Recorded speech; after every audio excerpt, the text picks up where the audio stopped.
Hello everyone and welcome back to Let's Play ActRaiser.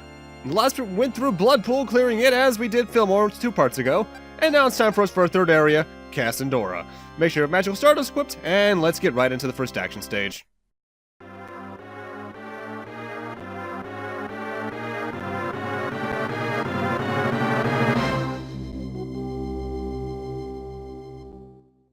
I'm actually not sure why I love that so much on the whole. It's just such a nice swell. And if it's not entirely obvious just by looking at it, Kasandora is our desert area, but thankfully we don't have to worry too much, though I should mention, you can see me hit them a couple times, the cactuses that look like they're in the background are foreground objects, and they will hurt you if you touch them, so watch out for that. That flame enemy I just killed is probably the most annoying one in this stage, though, just because they're a bit hard to hit based off their strange movement patterns. There are the occasional sand currents that might lead into little vine dens like that, but overall you don't have to worry too much about them. As usual, though, save your MP for the boss fight, because honestly, that's just when magic's best used. There's only really one action stage I can recommend actually using magic during, and we'll see that towards the end of the game, actually. Either way, if you want to get max population in Kasandora as quickly as possible, you need to get a score of just over 21,000 this stage. 20,100, I want to say? So, I guess make sure to try to do that. The best section to do that in isn't until the very end of the stage, as is pretty usual in these stages, actually. But I'll comment on that when we get to it. Now, something I can't quite tell with myself is whether or not these stages actually do grow in difficulty, or if I just grow in recklessness sometimes. Because, as you'll see throughout the game, I start to take more and more hits just because I'm rushing through it, and I can't tell if that's because the enemies are just more aggressive in general, or because since I have more health, I'm just being a bit more reckless and just trying to force my way through things, which admittedly, these stages are very receptive to a brute force method. There's only like 1 or 2 stages that probably won't work out the best for you. So I guess that's at least a feasible strategy. Now, this is the section you're going to be doing your points grinding on in a few moments. However, it also has probably one of the more awkward to get one-ups due to its placement. Because it's not like the other ones where, say, it's quite visible on screen all the time when you get to it, like the one in, like, Bloodpool Act 1, which was on top of that little platform, the one in Fillmore Act 1, which was in that tree. You actually have to do some active searching for this one, unless you just get knocked back and find it accidentally. Though I do want to go up here and grab this. I think this is 1,000 points? No, it's an apple. I'll take an apple. Health's nice. To find the one-up, what you have to do is, see that platform right there? We have to go to the left of it, because there's another platform right about here. There are a couple ways you can get to that. You can just jump across this platform like that, but I find that a bit of a stressful jump to make. You can do what I do, where you fall down to the top of it, or you can actually jump from the platform on the left of it to try and get onto it. I prefer falling just because I feel like I have more control over it.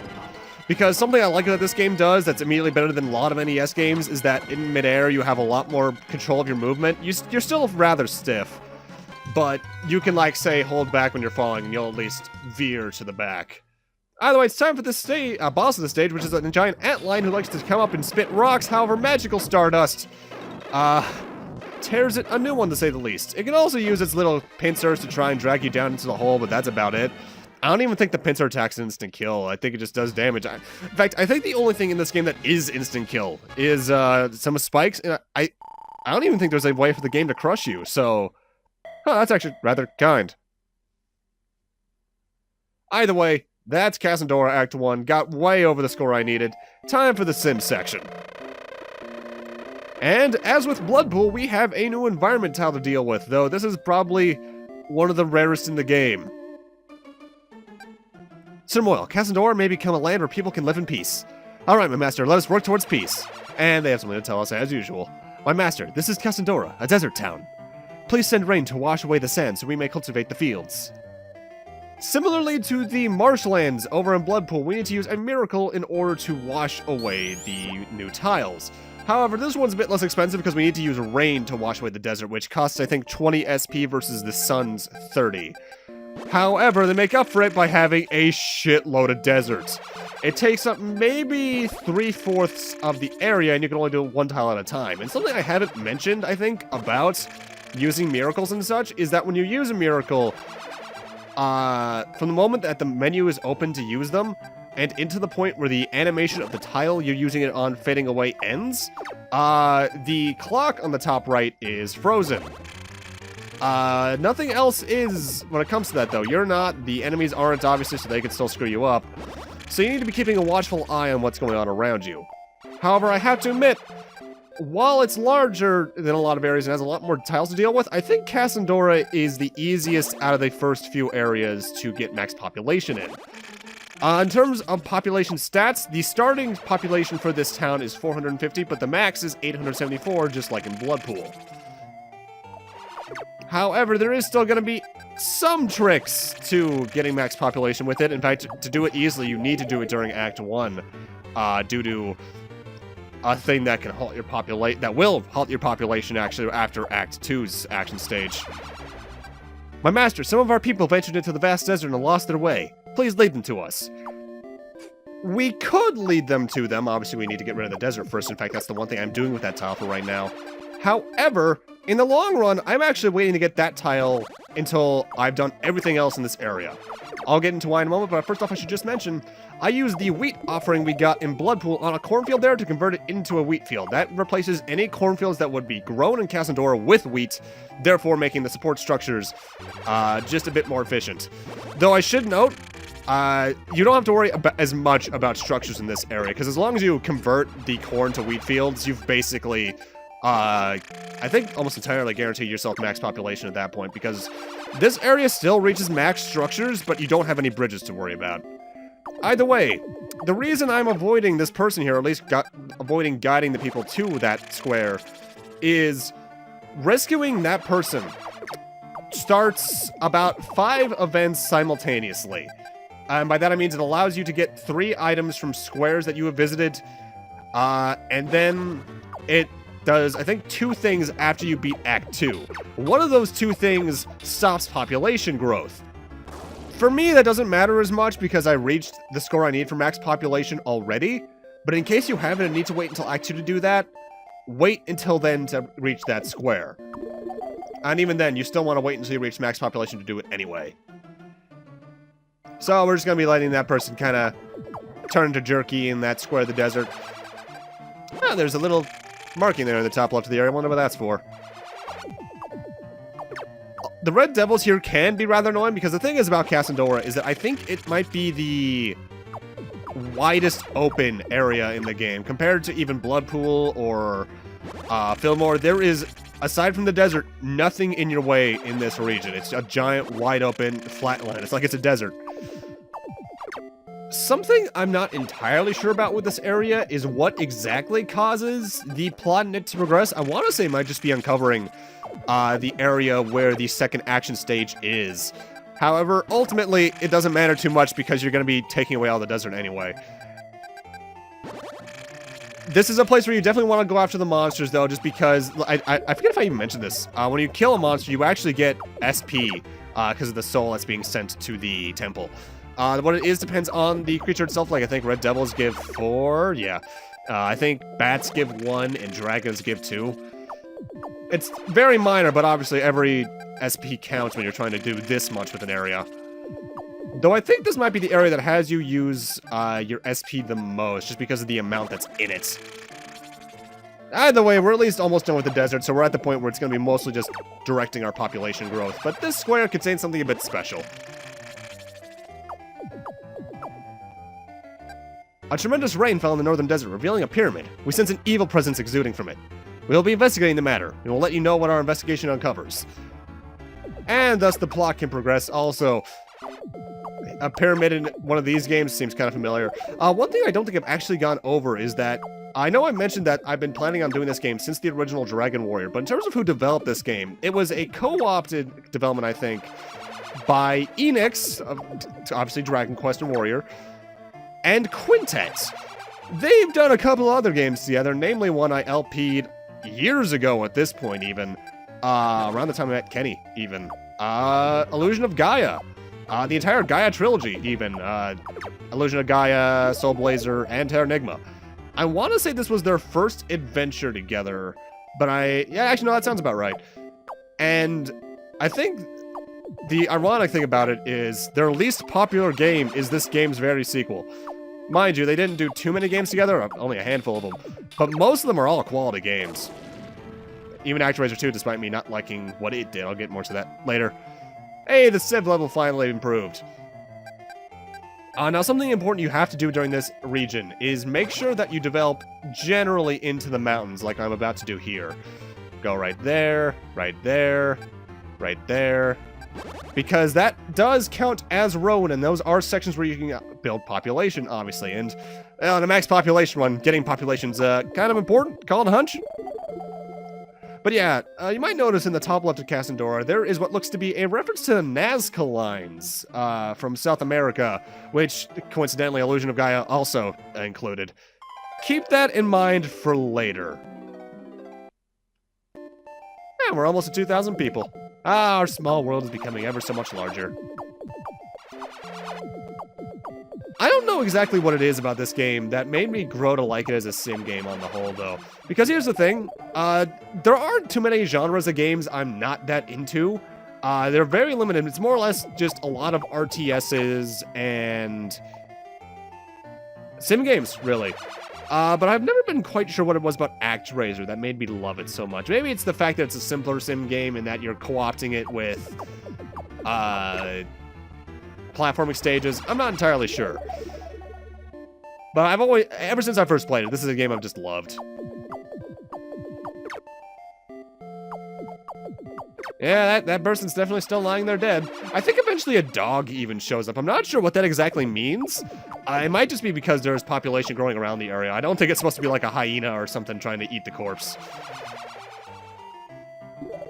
I think I may have briefly mentioned it in part 1, but admittedly the most tedious part of this game is when you're going for max population, waiting for the town to grow around when you have fewer enemies. But ultimately, it's not that long of waiting. It's not even 10 minutes, I think, at this point.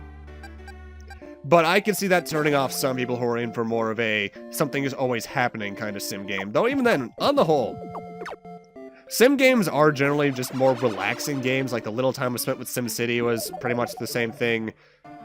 I think the most stressful sim game I've played, or at least I tested out, I think it was like Sim Ant on the Super Nintendo. That was weird. And with that, we're more or less just waiting for things to happen at this point. So I guess, what's some other topics I can talk about? I guess I can talk about books, even though that's kind of odd for me to talk about, because I don't think I've ever talked about books aside from, like, art books that have hinted about series lore and such, like the Hyrule Historia and such throughout the years I've been on this channel. I've been doing a lot of reading recently. I actually finally read The Hobbit, even though I've been meaning to for years at this point, because it started because Fellowship of the Rings movie was added to Netflix, and that is the only Lord of the Rings material I've consumed over my lifetime thus far, prior to The Hobbit at least. The only other thing I did touch was the Hobbit game that came out in like 2003 or 4.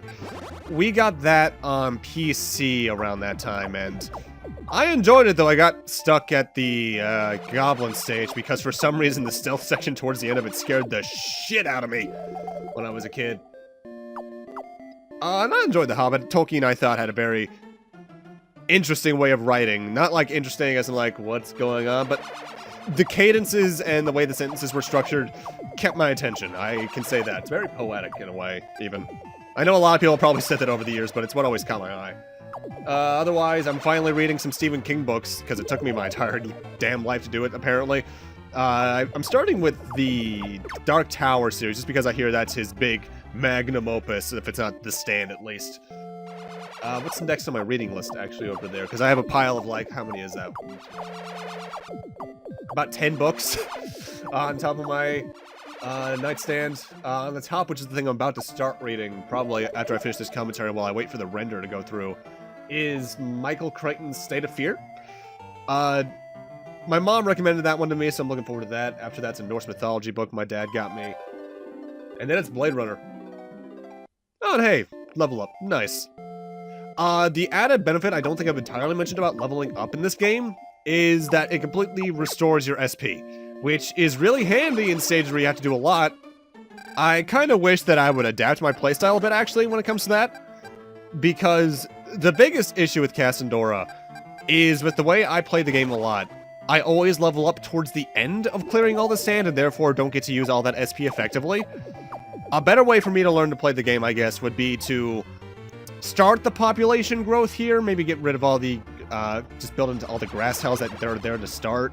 Go to another region, do its action stage, and then grow the population enough to the point that if I go over to Kasandora and get rid of as many squares as I can, then grow the population, like, with one tile, I could just get rid of all that sand in one go, more or less.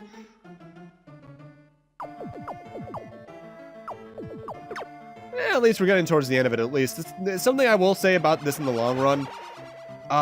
The population, obviously, as you can see there, the path grows really quickly when it's on paths you've already been on. I'm actually not entirely sure what determines them growing onto a new tile.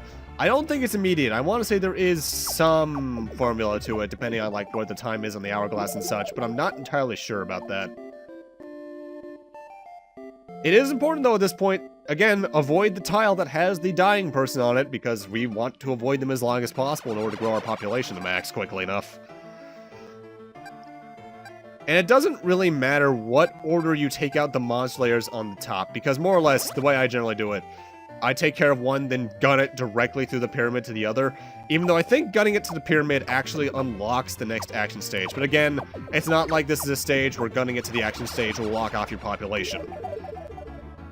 In fact, I don't think any stages outright block your population growth when you activate the second action stage, which is good, honestly, because that could be problematic, to say the least.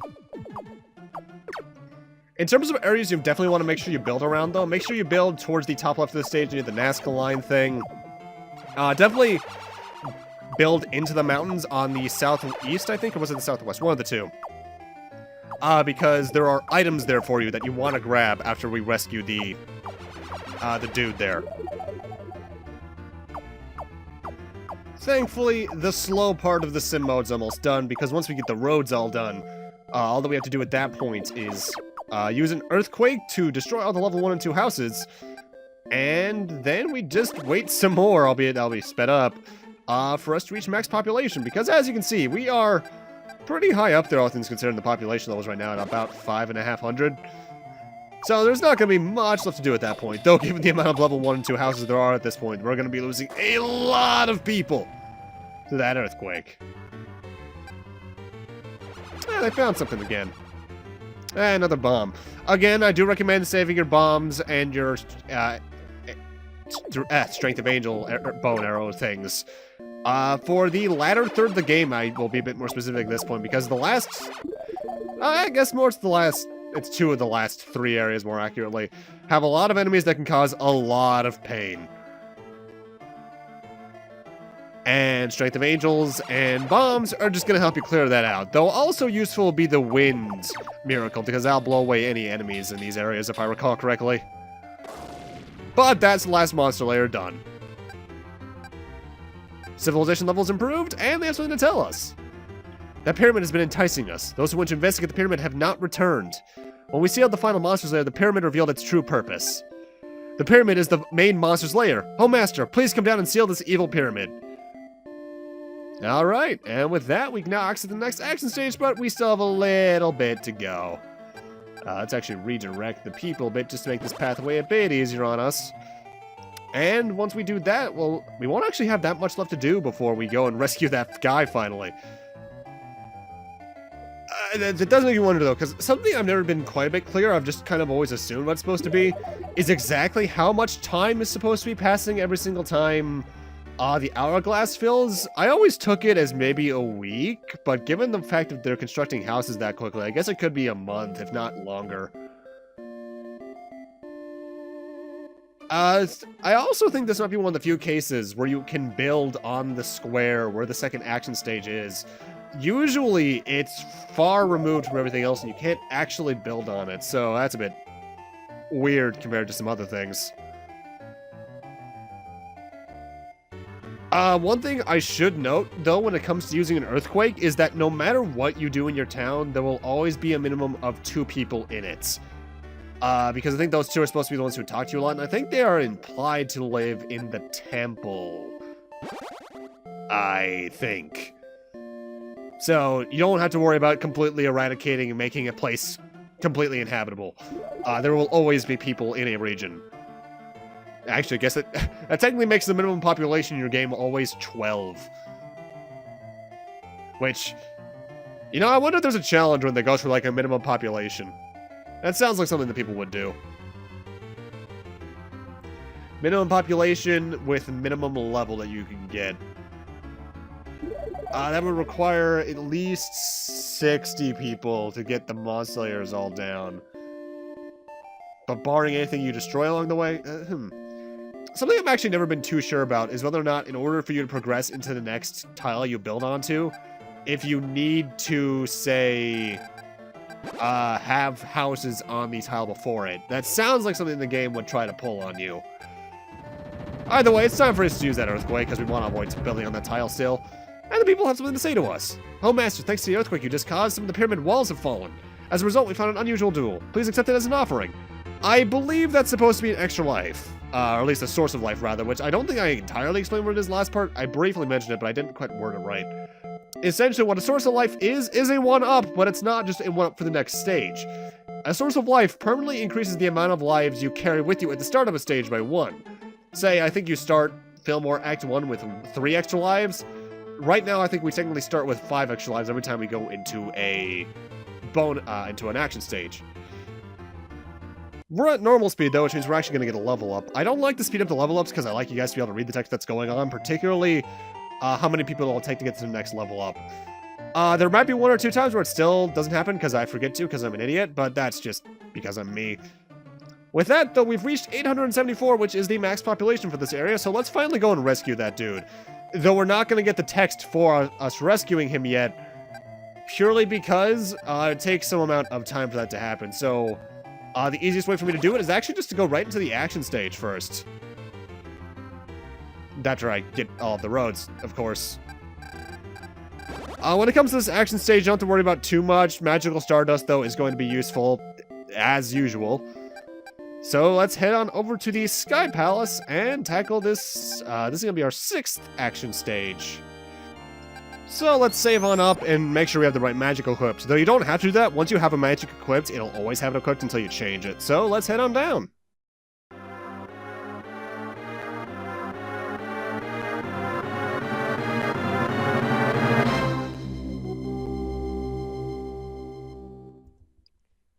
Gotta show off that Mode 7.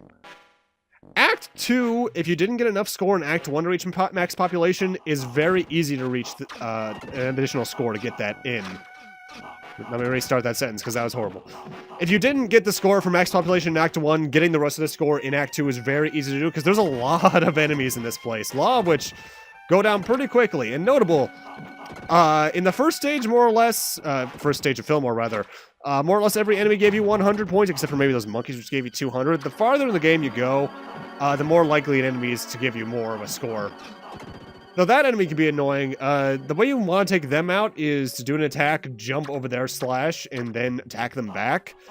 But I don't really have to worry about my health because I have more than enough lives at this point. And if you're trying to get extra lives or MP in this level, this is probably the section you want to do it in, because not only are there a lot of enemies, but the 1-up for this stage is in this giant room, if I'm recalling correctly. Also, I've actually never taken a real look at the background here. That's really different, but really cool. Yeah, there's the 1-up. Those, I think those are technically just statues of Anubis, are really good, too. Holy crap. I never really... It's only when I actually do my commentary recordings that I actually pay attention to the backgrounds in a lot of game stages. And I never really noticed a lot of them are really good looking. Mind you, it's like it's early Super Nintendo. They want to go all out after just the constant, like, black screens or solid color backgrounds of the NES. Gotta push that technology to its limits, y'all. Don't step on the blue tiles here. It causes the traps on the ceiling to trigger, which basically just fire a bolt down. It's actually very easy to avoid, but hey, whatever helps, right? I don't know why. Actually, I know exactly why. But this song always sounded like a bunch of farts to me just because of the actual sound font they use. Which is sad, because the song itself is actually pretty good. Nice and atmospheric. Ah, yes, a lot of snakes. Feed my score.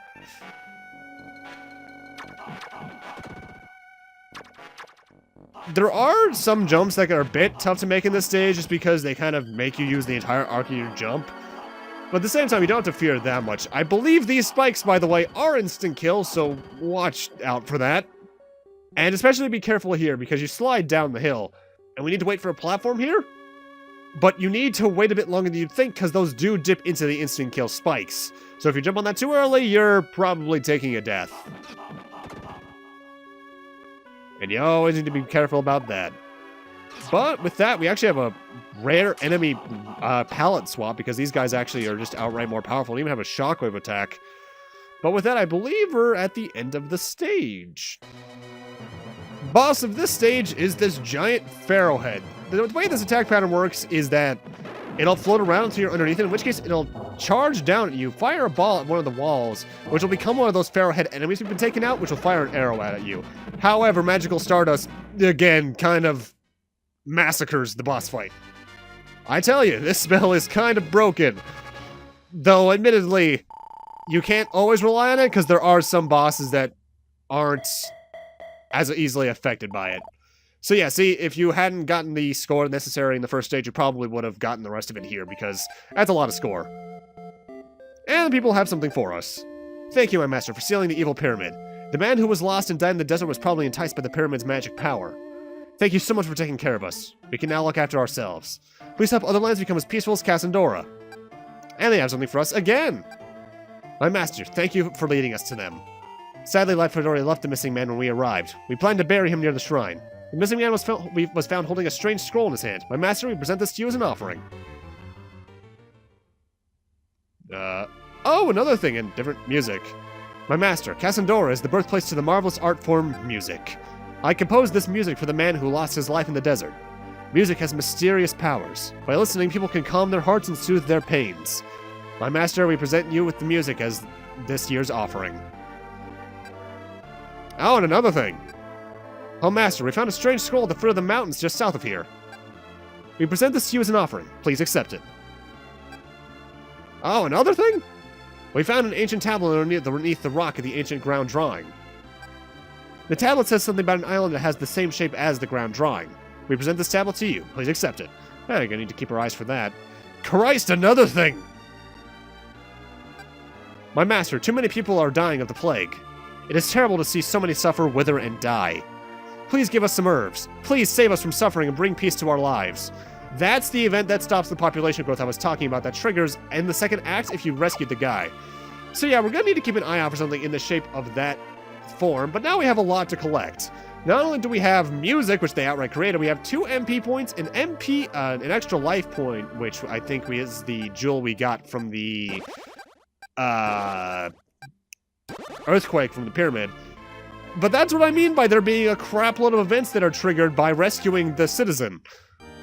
But with that, we actually can immediately use the music for something. We want to head back to Bloodpool, because you might remember people here are quarreling. No, that's not about music soothing people's hearts. Can't you tell what the man was feeling when he wrote this music? Sir, this music will calm people's hearts and help eliminate quarrels.